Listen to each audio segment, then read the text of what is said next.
Okay, so we're now on episode 2 of my developer commentary for Cosmonaut, which was made for NostalgiaVille, which was a special mapping challenge on runthinkshootlive.com from April the 27th to June the 24th. And this is the second map, so this episode I will be focusing on the second map. Obviously, there's 3 maps. The first map, of course, was the beginning, setting the scene. And the middle, this is kind of the meat. This is the, all of the gameplay, and it's still introducing concepts, but it's kind of just getting into the full swing of things. So there's a bit of story, if you want to call it that, at the start. So I'm just going to go through this, and there's an awful lot. This is by far the longest map, but if we can get through it quickly, then that'll be fine. So, long corridor.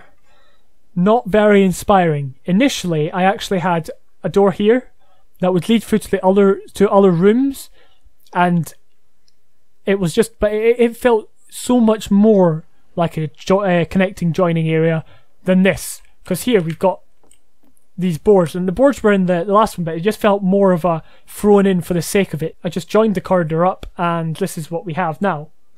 So if you remember from last episode, we're in a rebel civilian area, so the Combine soldiers or Metro Cops aren't going to get us here. We are safe, and that's kind of what I wanted to get across. So incidentally, we walk along here,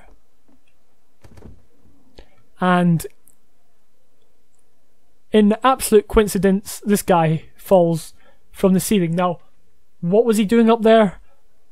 We don't know. As the player, you do not quite understand why he was up there, and it kind of, I want to make the player kind of not concerned, but just a bit like, oh, that's funny, why is he up there, who could have possibly done this? And if the player had understood what happened in the first map with going through the gate and taking down the gate, the bridge rather, it's of course the rebels who have been taking Metro Cops out and trying to hide them in the ceiling, which this was an afterthought, but I think it was quite funny, and well, as funny as dead bodies and blood can be. But that was just kind of giving more character to the area, and we've also got the same thing here. So this room is completely pointless.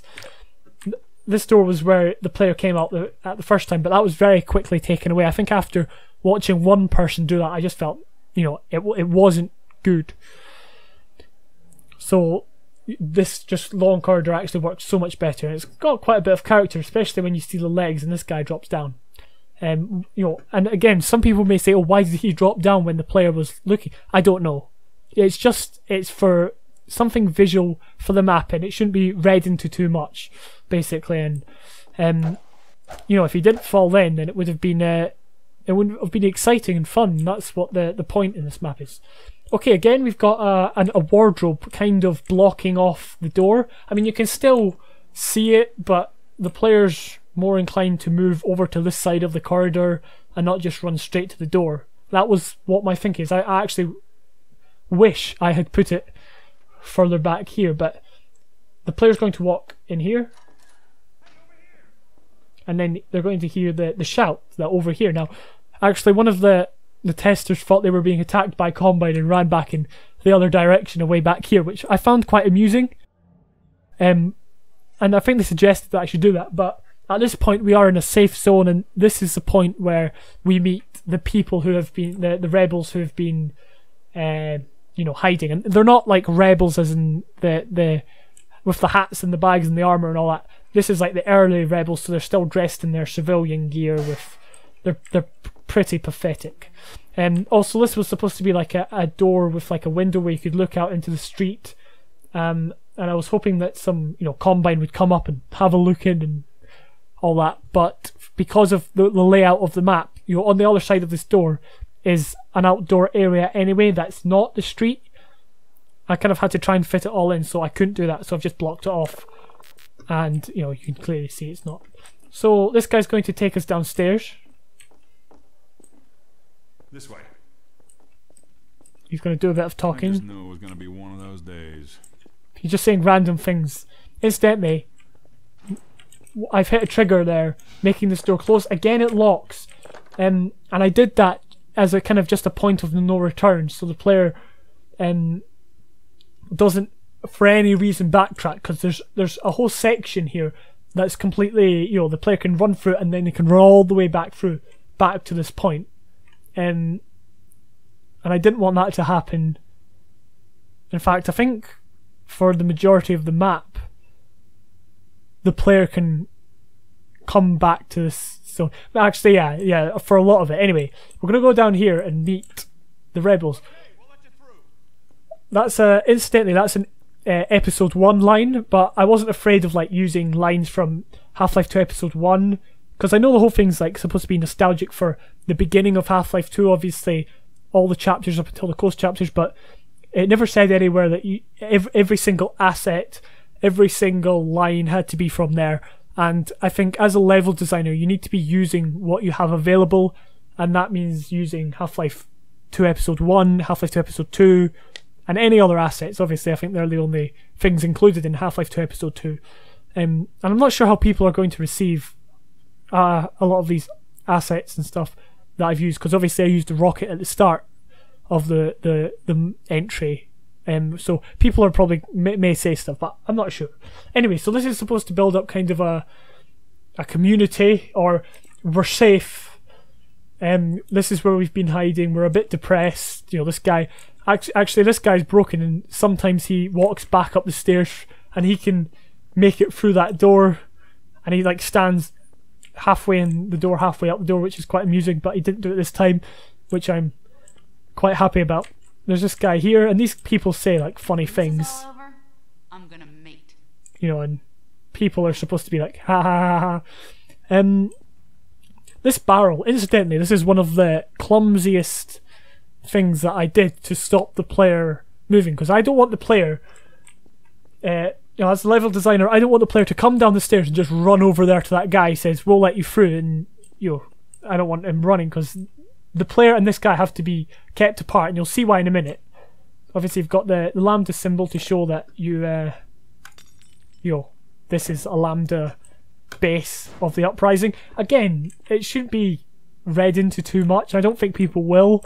I think people might be oblivious to the fact of what's going on, which is probably going to be my downfall when it comes to, you know, the actual end result. But yes, there's stuff to find here. Now, this is the set piece I wanted to keep the player away from.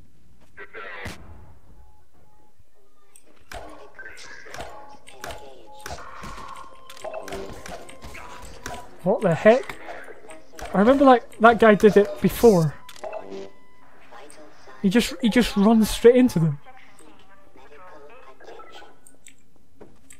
No, I think, yeah, she did the right thing and she ran the other way. Sometimes they run towards them. And also her chair's gone, because very often she would stand up and the chair would block her from running. This person didn't run, and this person, I don't think he's programmed to get up, so he'll just lie there, and they'll take him out if you let it.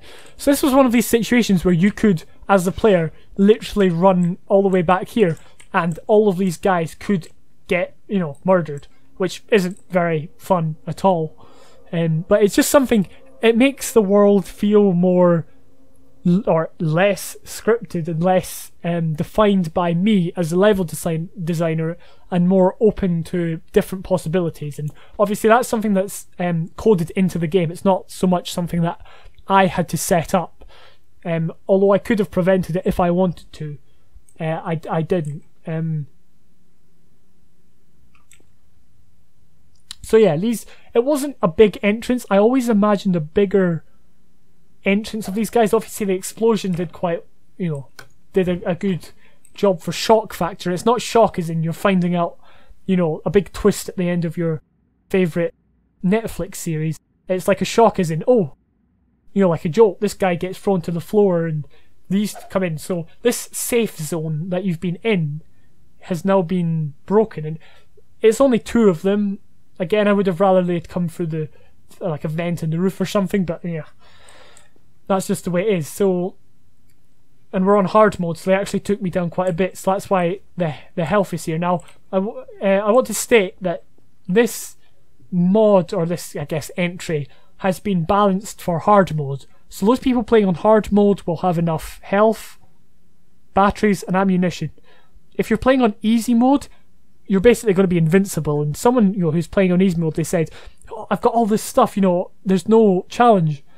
But I'd rather people playing on hard mode had enough rather than not enough, basically. Because hard mode is a challenge in itself. The enemies have more, or it takes more to kill them. It's definitely more of a challenge, and I wanted to. I just noticed that. I wanted to, make it still have that challenge, but also be balanced for that. So if it's hard, you've got enough ammo. If it's normal, again, if it's your first time playing, you won't see it as being like you are invincible. But if you're playing on easy, you're playing on easy basically. So the entire thing's easy, and that's a sacrifice I had to make. Like, should I make easy difficult? No. If you've selected easy, it is literally easy. It's a breeze. It's basically God mode. Okay, so this room is actually something that, it was one of these really inspired areas that I got really inspired when making, and I thought, oh, I've got a great puzzle, and I'll go over the puzzle and the solution to it in a moment. But you come in here and you see this whole setup. Also, there's a roof hatch, and this is where the Combine or the Metro Cops were supposed to come through, and I guess they would have heard in a real situation or something. And I should have done more to kind of get that across.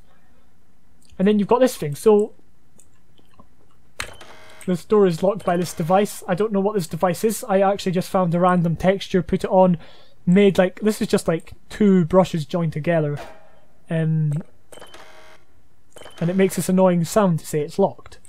And that's joined to a rope, which is joined to this thing, which is green, which is joined to the generator. And the generator is the most important thing. Now, initially, the only things that there were in this whole puzzle, there was the door mechanism, and the rope and the generator. This wasn't here. And every single playtester who played it in this state of not having this, every one of them said, what are you doing? No, they're like, it's a bit funny how the thing just connects to a lock. The entire generator is dedicated to a lock. Right enough, they're correct. Now, initially I thought, well, it doesn't really matter. This is gameplay focused, not realism focused. But they kept pestering me about it, so I added in the kind of this middle part. So it's not just dedicated to the lock. It's now dedicated to powering these screens. I know that's not how like these generators work, but it was just something to kind of add in a middleman and justify its existence, basically. So I'll show you much later, how that works. Now this, once the players worked out what the deal is, and that this generator is on this, this artificial support, they can then go down there. Now this support, I believe, was not built by these guys. It was built by whoever owned this building initially. Obviously, there's no way of telling the player that. There's no way of getting that point across. It actually doesn't really matter. So it's not like the rebels or citizens spent time building this. It was just here. Maybe not the generator. Obviously, this door is locked. I'll come back to talk about that. Now, I don't know if you heard that, but there was a creaking, which is just something, just in case the person hadn't worked it out, the player hasn't worked it out, there's now more reassurance of what they're doing. Incidentally, I think you could, you can run up against them and break it just by running at it. Although, I don't know if it'll work.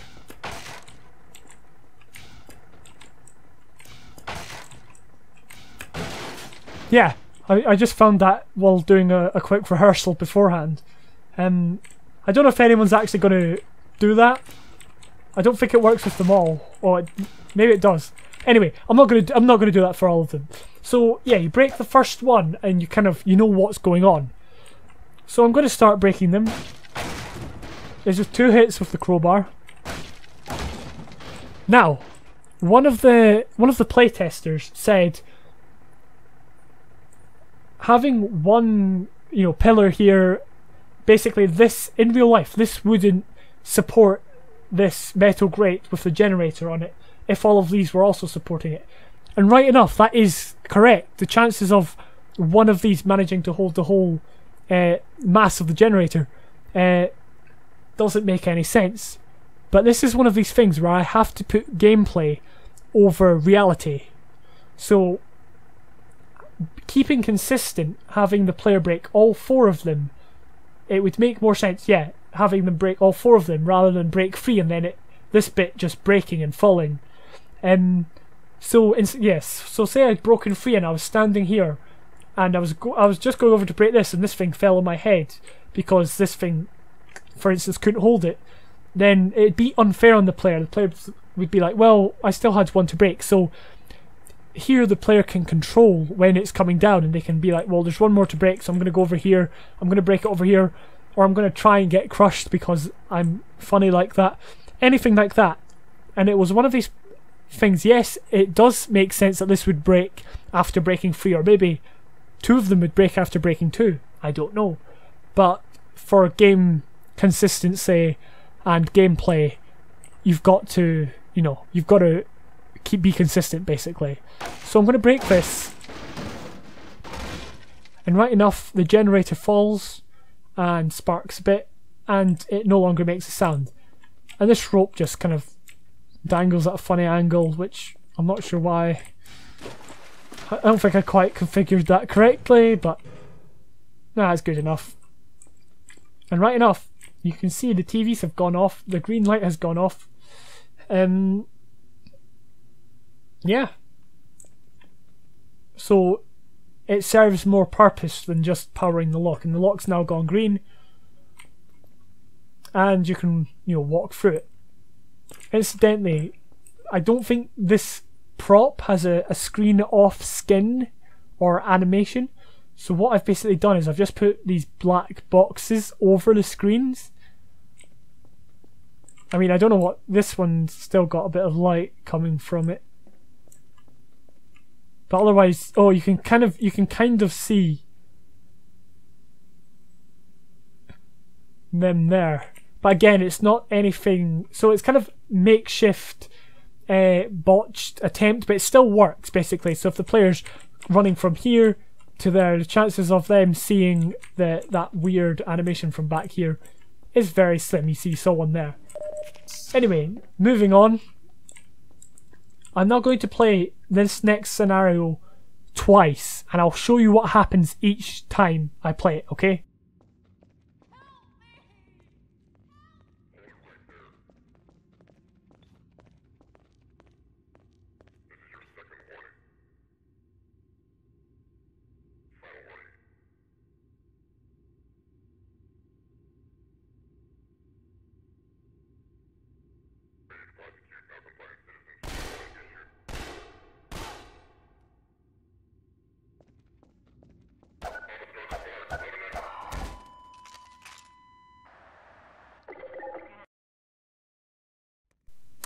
Okay, second time.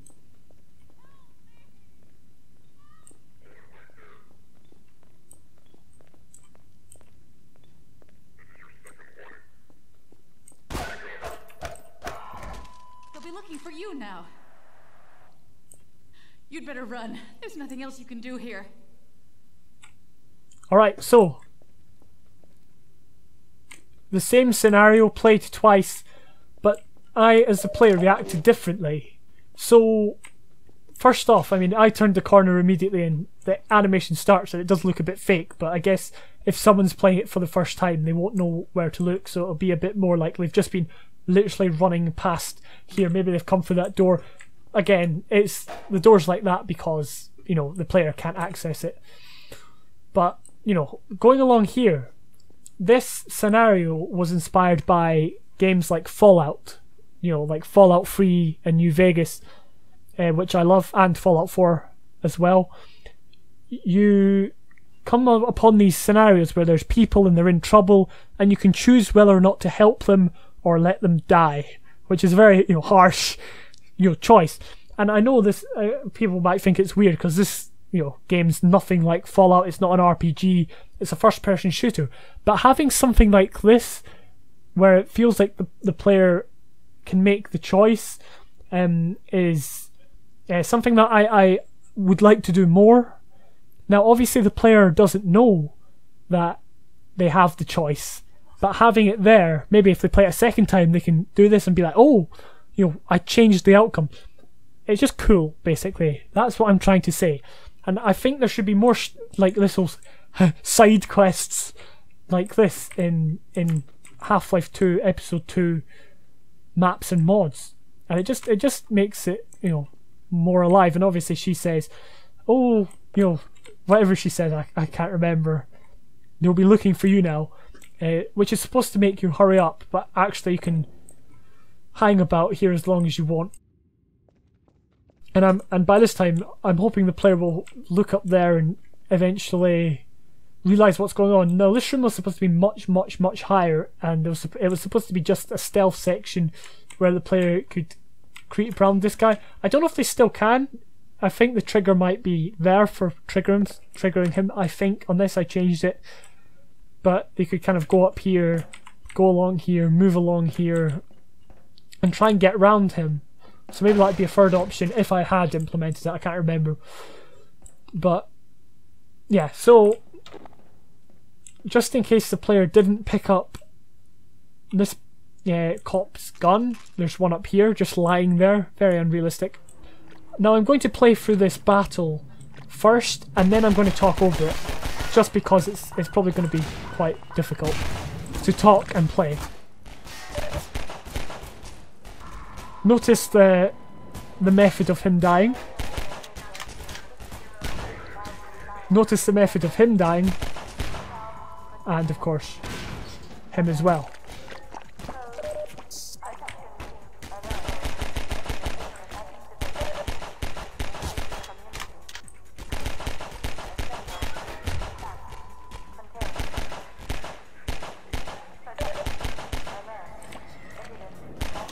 Okay, that guy seems a bit broken.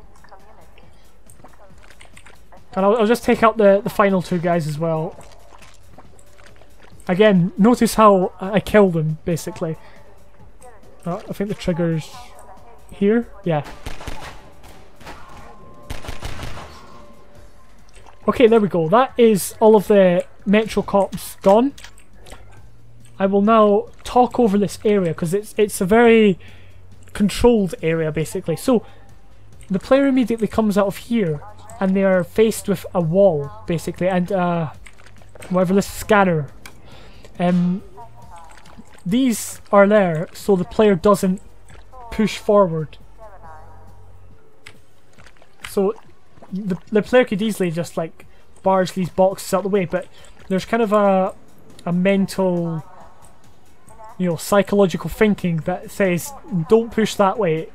So they're kind of confined to this area where there is a lot of ammo, like a lot of ammo. Now at this point in the, or I'll say as in when you got to the kind of canals section of Half-Life 2, the combat was supposed to be fun, not challenging, but fun. And it's the same here. I think, I speculate that is why the pistol here is so overpowered. It's because the combat with it's not supposed to be difficult. You're not supposed to be challenged. It's just like, this is really fun. And also that is why you get exploding barrels. So there's exploding barrels, and it just gives you another option for killing the Metro Cops, and it's quite fun to shoot a barrel and see one come flying off and hitting the wall. Players love that. So including that was like a must for NostalgiaVille, because everyone has memories of crazy Metro Cops going flying because you shot an exploding barrel. Also the ledges, that's also something. I think they had it in canals, in a canals section of Half-Life 2. So I had them running on, and you could shoot it and it falls down. So this whole area is designed to stop the player from pushing. Because these guys who come out here, they're like the closest Metro Cops you can actually get to. And even then you can't really get up close to them. And they're supposed to push right up here, because initially they just remained back here and people said it was too far, so I actually had them pushing up here. Still a bit too far, but it's a good distance away. So this whole area is just... Oh no. I hope no one sees that. No, they probably will. It's blatant. Ah well. Yeah, this whole area is designed for, you know, so that the player doesn't push, and if they do push, they're going to get punished for it. And there is this whole, you know, oh well, different play styles, but it really wouldn't be beneficial if the players could push up here. That's why the staircase is this way around. So they've got to run all the way around and all the way up, and then they reach these guys if they're still alive. So that's that area. It's more complicated than it seems. But the things to take away from it is you need to keep these soldiers or Metro Cops with guns at a distance, and combat at this stage of the project or of the mod is supposed to be fun, and I'm sure people will have a lot of fun. I think these initially were supposed to fall off. I think I took them out, except this one. I can't remember actually. I think that was it. Yeah, and there's a lot of ammo here because players on difficult mode, hard mode, can very easily run out. Again, if you're playing on easy, it's going to be a bit too easy. Here we've come up against barnacles. We've seen them back there. Now back there I don't think they were used very well. They were just used there as, oh, better stay away from there, because if I get caught in a barnacle while I'm being shot at, I'm probably going to die.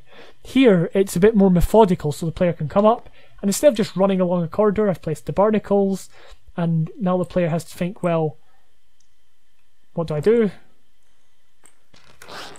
Feed the barnacles that. Should have stood well back, but now they're all dead, and now I can progress. So it's just a small distraction, and this was done in the canals section of Half-Life 2, and I was hoping to kind of harken back to those battles. Now, this one's interesting because you come up against this gate, or this fence with no gate, and you can see through it and have a look at where you're going to be. And if you look around close enough, you can see there is a vent. Also, if you see that and you turn on your torch, you'll be able to see it. So then you've got to have a look about. Now, that's when you should see that. Now, I've actually not done anything else to make the player see that. The player can run here, the player can turn around and go way back here, but there's not many other places they could go, and I would be very surprised if they didn't check behind them, but obviously that's what these boxes do. These crates block off the vent until they've looked through here. So instead of just running straight into the vent, which would be boring, they're running here, they're thinking, what's through here? Ah yes, there's a vent. Ah, there's the, you know, part of the way to go. And I tried to make this vent tidy, because I know how the vents in the canals parts of Half-Life 2 weren't very tidy. In fact, they were very untidy, basically. Now we introduce one of my favourite parts, or not one of my favourites, I guess it's a part that had to be included, and I really liked that I was including it.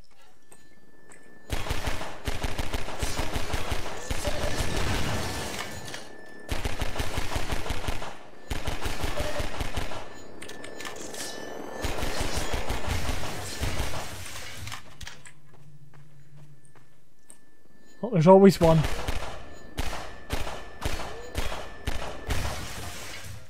So I added in these, you know, the crates blocking the path so the player didn't just run and jump off. It was, again, one of these, oh, I've got to somehow move around. You can go around here and get a grenade, or a few grenades. And this is just to, you know, make the player see the manhacks dropping, and there's kind of just that feeling of whoa, because manhacks aren't particularly difficult, but they're very different, unique enemies from a lot of other ones, because they don't have guns, they're up close, so you have to introduce them in a quite an interesting way. And I do like manhacks coming from the sky, there's just something about that. So this room here is similar to the one I did for Misnomer.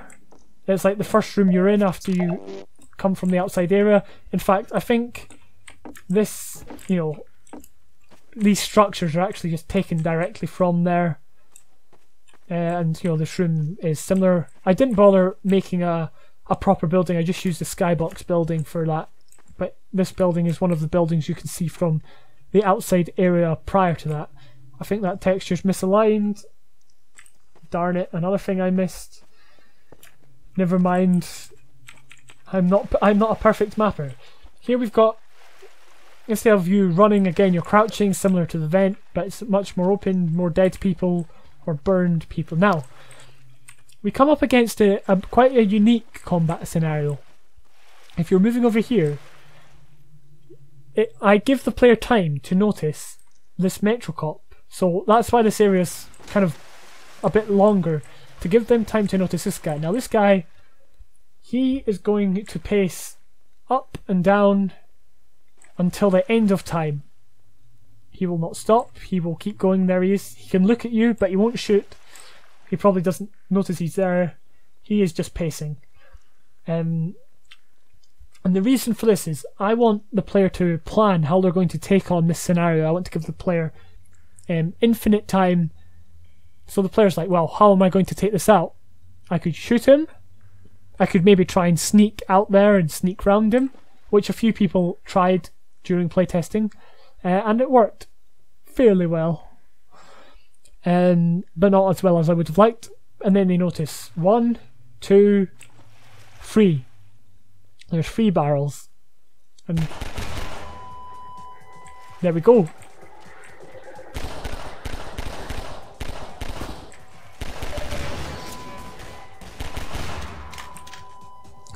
Again, barrels were added in for all of them, so you could have that kind of joy of killing them quickly, as opposed to shooting them. I tried to shoot that guy, obviously didn't go so well.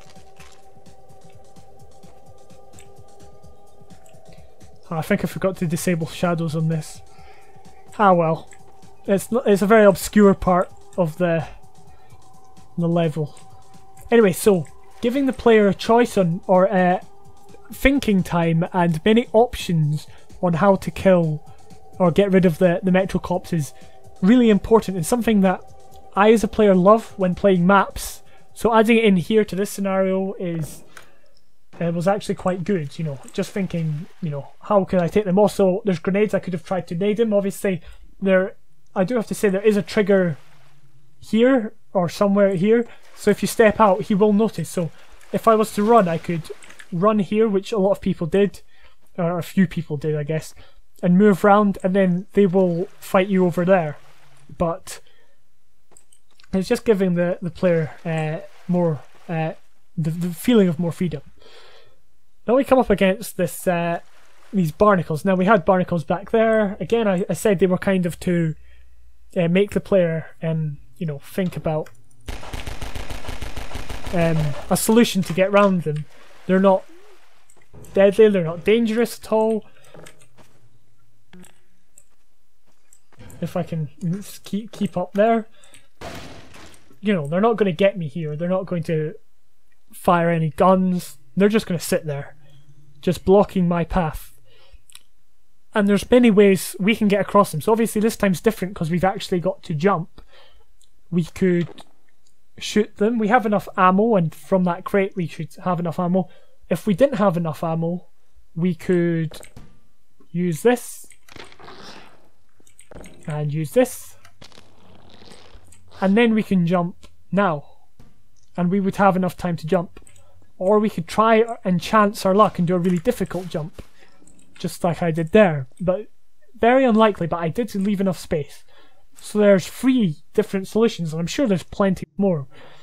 Incidentally, I don't know how this thing's just, you know, hanging over. I know it doesn't make any sense, but I had to find a way for the player to, jump across. So yeah, just creating a scenario like that makes it so much more fun. Imagine if these barnacles went here, the whole thing would just be over within a second. Incidentally, I think that the detailing into this room's quite rubbish. I mean, the shape of it's much better than a lot of other places in this entry of mine. Yeah. Oh, these fences are added so people don't just jump over, because it was very easy for players just to go like that and jump up. Now initially I did put a player clip brush there, but then a few of the playtesters ran into it from the other side, which I hadn't actually counted on. I think it was the other side. They stacked up stuff and tried to get across, and they couldn't because it was a player clip. So the only way I could really get around it was by putting more fence, and it goes through the ceiling, but it's necessary for what I'm trying to do. Alright. So we've had our fun combat. Now we're getting on to more serious combat, still with the fun elements, but we now come into this room, which I quite like. It's got a lot of character.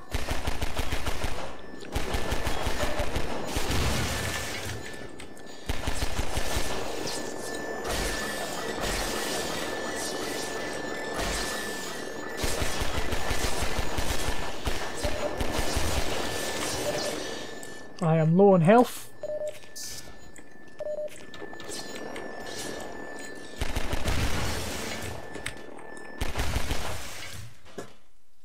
So that is one of the more difficult fights because there's so many of them.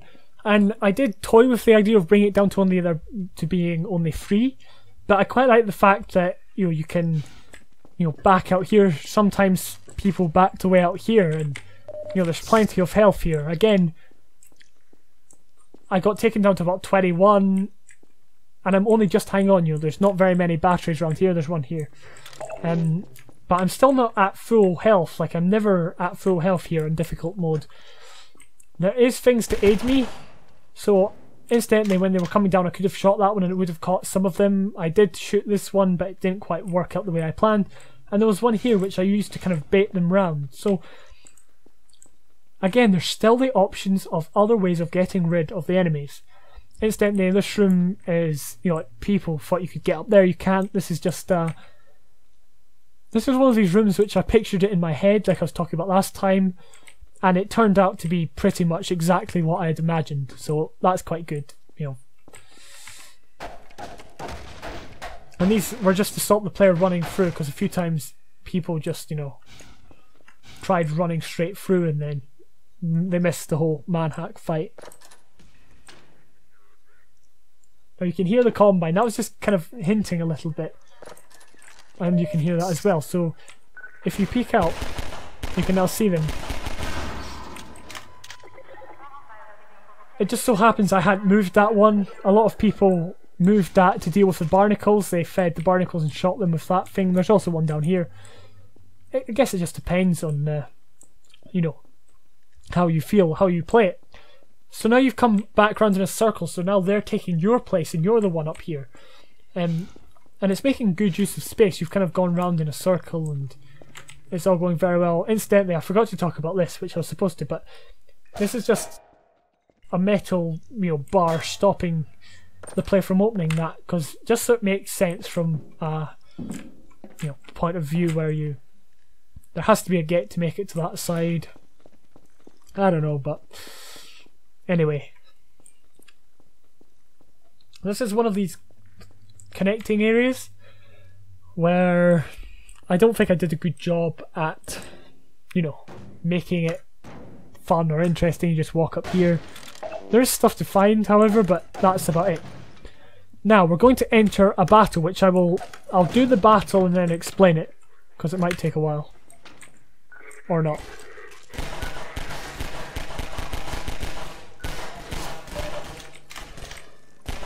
I'm not always the best shot.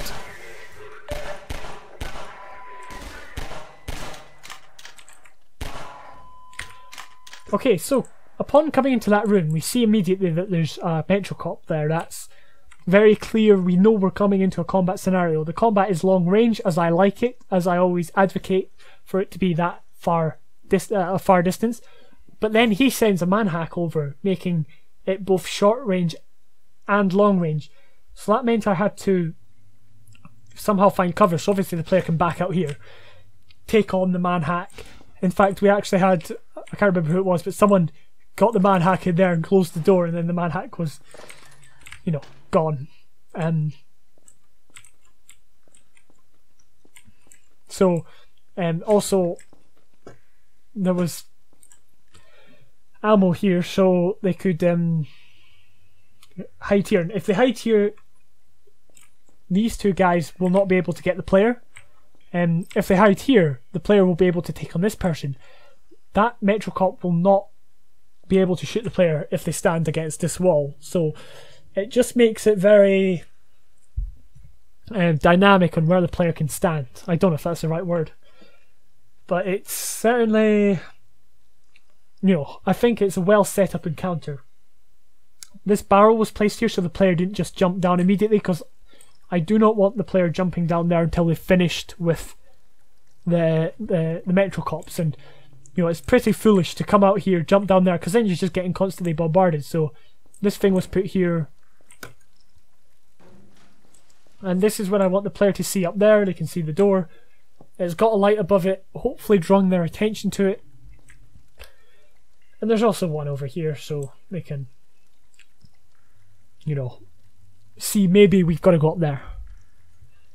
Okay, so once the player has taken on them, they can now move down into the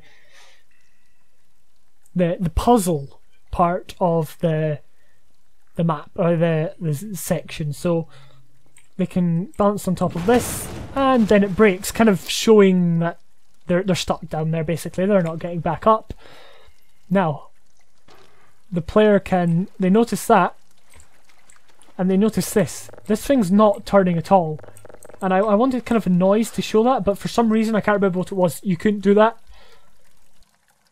So it just looks like it can't. Now, that pipe has been very carefully positioned to show that it is a physics object. The player can pick it up, or at least it can move. And it's at this point I want the player to put two and two together. There's a leaking pipe here, it's making quite a racket. It seems to be the only thing of, you know, interest apart from this and this. So the three most interesting things down here, I guess you could count that, but that's not going to be part of a, you know, the puzzle, that's just there. Is the pipe, the valve, and the leak. And at this point I want the player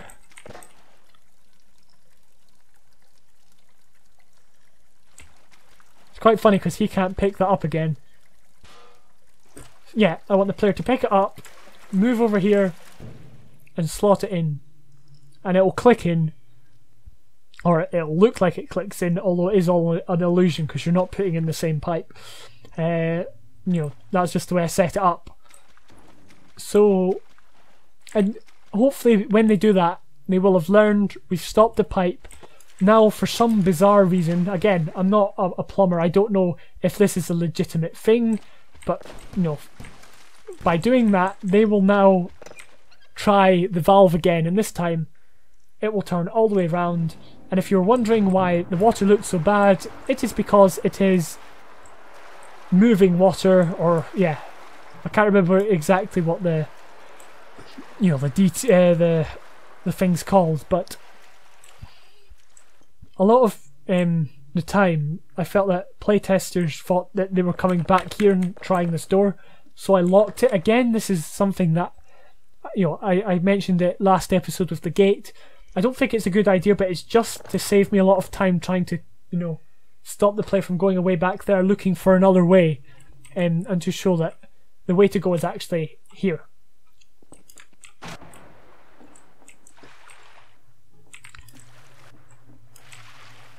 So this area is borrowed from Misnomer. And this guy, again, is just to, you know, make the player think. So there's stuff here. you've got to, you're actually coming in not facing the way to go, and I think a playtester might have got a bit lost, but eventually after looking, because there was only so many places they could go, they see that they've got to double back on themselves with stuff to do. Right, so going through here, if you look into this room, you can see this thing moving, and if you walk into the room, you can hear it, and it's like everything is screaming, this is what you have to do, this is the solution to the problem. And seeing as as a level designer, I've taught the solution. Actually, I'll just go and get some of these hidden goodies, which I put there just for exploration. If they go through here, they'll see this. This is exactly what we've just had. They'll try it. They'll know exactly what to do because they've literally just done it. So instead of just doing it once, I'm letting them do it again. So it's a multi-stage thing. So here they can either hit it, shoot it, or pick it up. If they barge against it, it'll stay attached. So hopefully they'll try and pick it up or something. So there's multiple ways of getting their hands on this. And if once they do this, again, slots right in there. May not line up exactly, but hey ho. And also, I initially, the very first thing I did when designing this was I tried to make hollow pipes. Like I tried to make it hollow, but that was more difficult than I had anticipated. I know you just do like cylinder, but trying to get it all matching up proved too difficult at the time. I don't know if I could do it now, but I just basically, initially they were just the same texture as the pipe, but then I put a black texture on to make it somewhat look like a pipe. I mean, they don't have to be realistic because they're representing a pipe. Also, this thing was also much closer to that, but it may make the player think that they had to attach it here, so I shortened it, and that was one of the final things I did. Alright, and I don't know if you heard when it happened, but it didn't make the full water rise sound, because it went on too long and I couldn't stop it.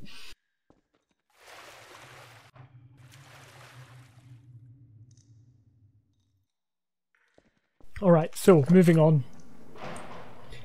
We now come to another connecting area. Now this room, is supposed to give the player the sense that you're now changing environment. You're no longer in the canals, sewage, the sewer section. You're now out here, or in here rather. It's kind of not scary, but just a bit, oh, what's this?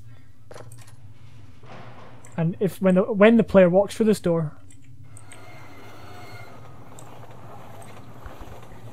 as if by magic, the train appears, and that's just to foreshadow what is to come and set the tone for the area.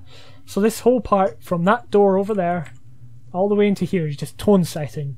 So then this environment is quite a strange one, because it's not a station. It may look like a station or have the feel of a station.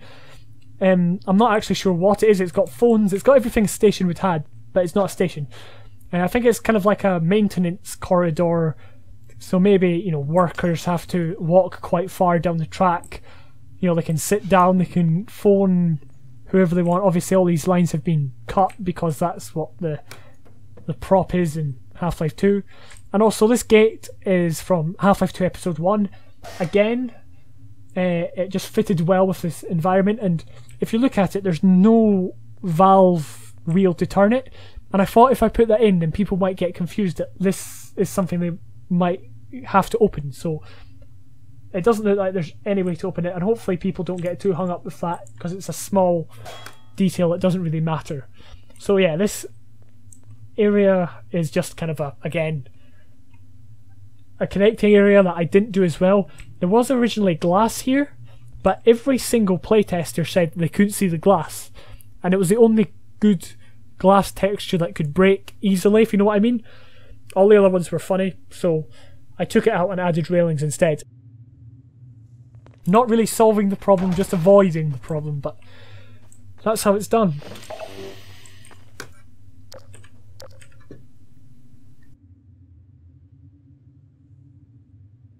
So, what I have done is I have put lights later on in the tunnel. So basically this area is supposed to harken back to the point where you, before you go into the canal in Half-Life 2, you come out of the underground part and then there's that train that you've got to jump on the top of. It's similar to that, but only you don't jump on top of a train, you just, you know, you'll see what happens, but that's what this is kind of, you know, harkening back to. And it's because I thought, I wish there was more of that. I wish there was more on the train tracks. And right enough, Half-Life 2 did go back and explore it, you know, in the bridge on the coast level. The Razor train comes towards you.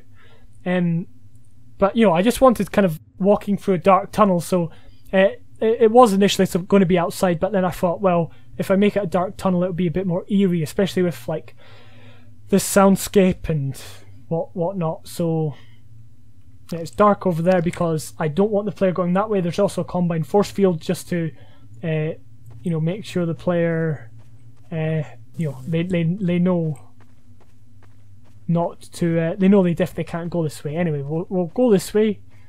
There's stuff there, and as the player is running along, oh dearie me, here comes the train. Just made it out the way and no more. So the reason I have this thing here is so the player gets drawn to it. That's why there's also a light here. And you know, it's more epic if they're trying to make it into this section as opposed to that one.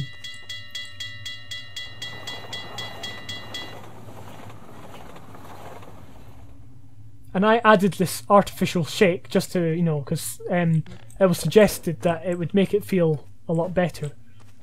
Now, I initially wanted a horn, the train's horn, and the train's horn does go, but you can barely hear it, especially if it goes back here. You can't hear it when it comes over here, so I made it this ding ding ding thing coming from here. I don't know why I can just walk through that pipe. I'm sure no one's going to, you know, get mad about it. You can also play chicken, which is something people like. That wasn't that good. So the trains have been made. I made them shorter because I don't want the player waiting here for ages and ages and ages. But, you know, I had to lengthen them a bit, but they're still fairly short. So yeah, it's good. And then this combined force field says to the player, you cannot, you know, you can't go that way, and you've got to go this way. So these trains are going to keep coming forever and ever and ever. They're not going to stop. So we'll go into this room.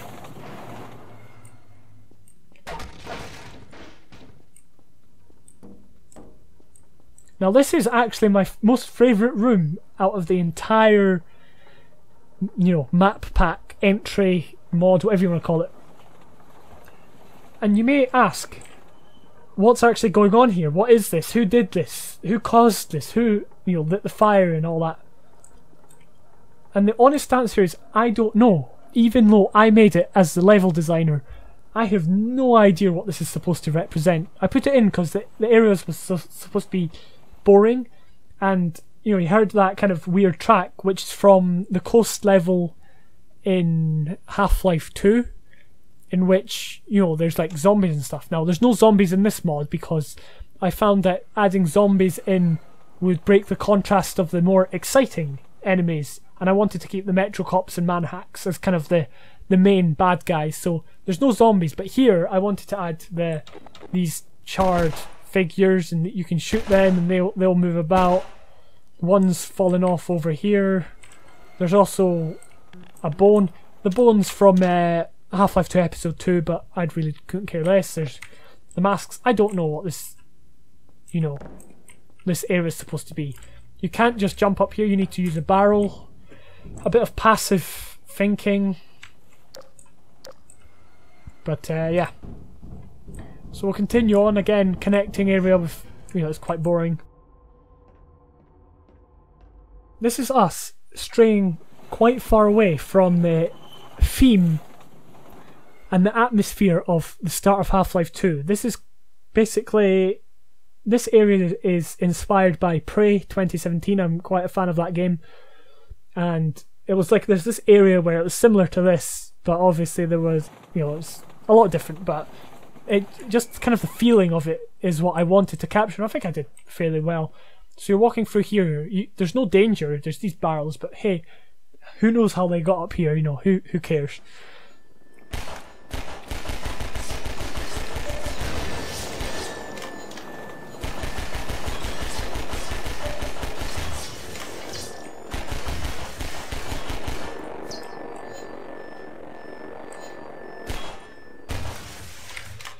And having these manhacks go at the player in a very small enclosed space was quite good. It put pressure on the player, and obviously with the train going below them it may have made them even more uneasy.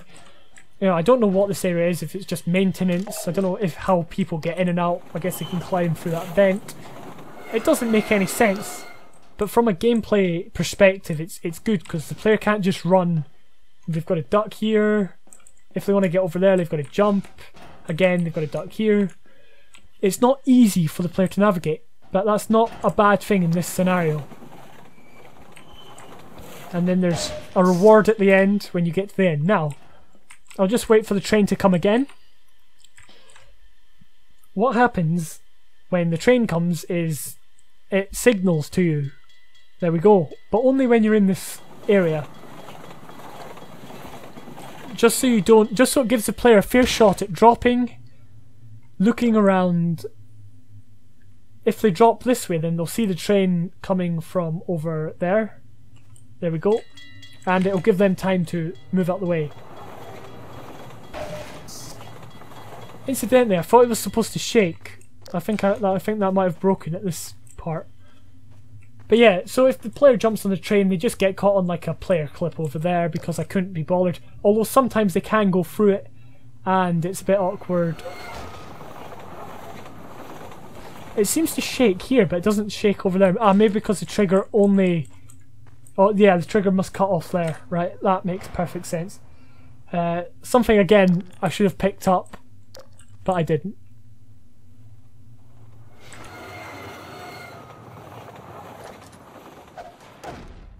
Okay, there we go.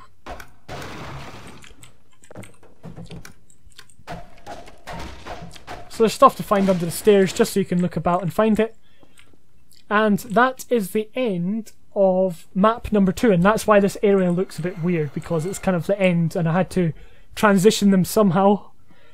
So thank you for watching the second episode. There was a lot to get through.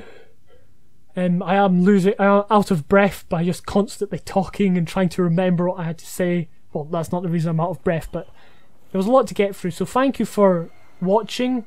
Special thanks if you watched all the way through, that's amazing. And I will be back with a third episode of the final map of Cosmonaut.